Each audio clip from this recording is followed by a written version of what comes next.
Words have power. Power to build, encourage, create, and transform. But words can also diminish, devalue, deceive, and destroy. It is said that we speak about 7,000 words a day. That's 7,000 opportunities to either tear ourselves apart or bring each other together.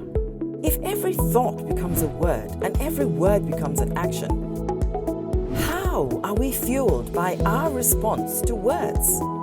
How does our state of mind, culture, gender, religion, or politics align with the words, phrases, and sentences we use every day? It's time to consider the human response to various situations that are powered by words. Kwame, I wonder what you think about the situation in which young people find themselves today, where most of them are stuck 24/7 on things to do with the internet. You hardly ever see them without their devices, which suggests to me that they are driven, if you like, or fueled by external factors, the things that they see, that they hear. And yet you do have people who say, oh, it's all within. I mean, is it? How can it be when they are ruled by external factors? Okay, first of all, environmental reinforcement is very powerful, which means that the environment you find yourself in can determine a lot about your choices, your actions, your predispositions, and so many things. However, according to the World Health Organization, happiness is 40% genetics, 15% environment, but 45% based on the individual. We can look at other metrics and statistics as well to show that whatever you make out of your life is based on your individual decisions to a large extent. And so I want to believe, and I like to propose that whatever you become depends exactly and entirely basically on what the choices that you choose to make. So I have this model that I created and I put forward to people. Okay. And I say it's the 7 S's create the 7 R's and create the 7 I's. Now, what are the 7 I's? If you look at everybody that has changed the world, it started from within.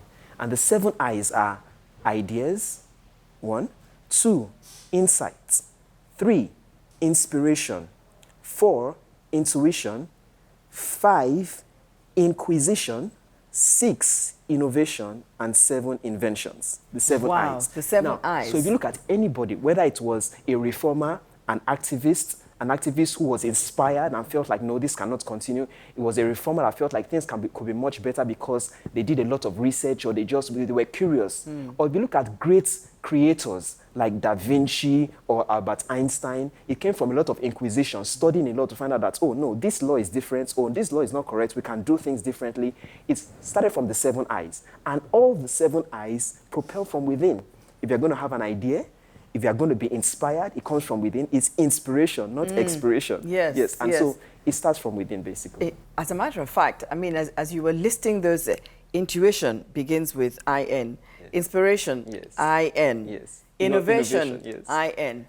But beyond that, our eyes are said to be the windows to our souls. Yes.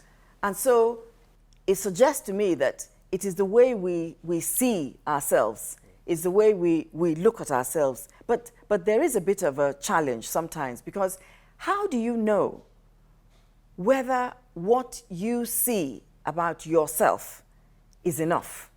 Okay. Now, going back to the model I created, so the 7 S's create the 7 R's and create the 7 I's. The 7 S's are this. First, silence is the first one, because in silence, you are communicating with yourself, because human beings are naturally wired to communicate. So when you are not communicating to someone else, that is interpersonal communication, you start intrapersonal communication. Right. And then that's when curiosity increases, because you are questioning yourself and you have to find answers. So you're looking for answers. And then in silence, self-talk, solitude, you try to discover things. It propels you to the 7 R's. The 7 R's are reading, reasoning, remembering, research, reflection, repetition, and rest. These 7 R's produce the 7 I's that I spoke about. Okay. So if you want to believe in yourself. You want to discover who you are really. There is a science to it. There's a technique. There are principles to it. And if you follow these principles, you find out that self-discovery becomes really, really easy. It sounds easy. Easy, yes. But I suspect that it's not quite as easy as the way you make it sound. It's a form of study. Yes. It suggests to me that you have to have a basic routine, you have to develop certain habits, you have to do this constantly over and over again. What if what I see is not what other people see in me? Okay, I'll give you a little example. Kanye West, an American entertainer, has eventually gone on to win about 21 Grammys. He started out as a producer, but he knew that he could rap. He was a good rapper. He knew, but nobody believed that he could rap. In fact, his record label at that time were very reluctant to give him a record deal as an artist. So he got his first deal as a producer. But he kept on working on himself to the point that they were afraid of losing him to another company, and they reluctantly gave him a record deal. So the key there is to work on yourself to the point that nobody can deny your gifting or your talents. You see, it's just like a precious jewel that you're trying to mold. When you work on a jewel so well that it's so beautiful, it's irresistible, nobody can deny it, then you have gotten to that point. I call it the tipping point. So most people have not gotten to that tipping point where you have worked on yourself to the point that nobody can deny you. You know, you just have to keep, it's just a matter of time. If you really believe in who you are and what you're bringing to the table, you just need to keep on working on yourself to the point that nobody can resist you. I hope that people have enough courage to get to that point, because you said something earlier about making choices and making a decision. And you know, what I've also found is that many people find it difficult to make a decision. Saying, okay, this is what I'm going to do, no matter what. That seems to be the difficulty. Willpower is a muscle. Willpower is a muscle, and it takes skill to be able to harness and build your willpower so that your resolve is strong, your determination is very strong, you have that fortitude. And so I think that if people can learn how to build willpower, how to harness it so that they are determined. For example, little things like your dieting, the kind of company you keep, the kind of stories you choose to listen to, your media preferences, all these little things go a long way in building your willpower. From what you've said today, it seems to me that change is no longer the only constant thing. Knowledge, perhaps, has become another constant thing, because we have to keep on improving, building up our knowledge to enable us to do anything, to enable us to make decisions, to make wise choices, and even sometimes to be in the right place at the right time. Yes. Yeah. Without knowledge, extinction is inevitable.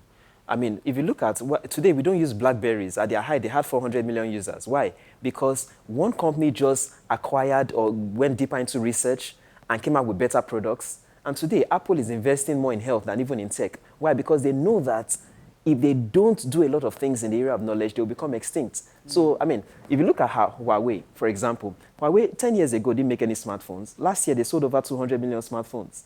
Why? Because they invested a lot into research and development, R&D. So if you push or invest a lot into knowledge, you're going to have a cutting edge. And it's obvious in every strata of life that we see today. And it all begins from within. Within, yes, within. Right. Thank you very much. You're welcome. Thank you for having me.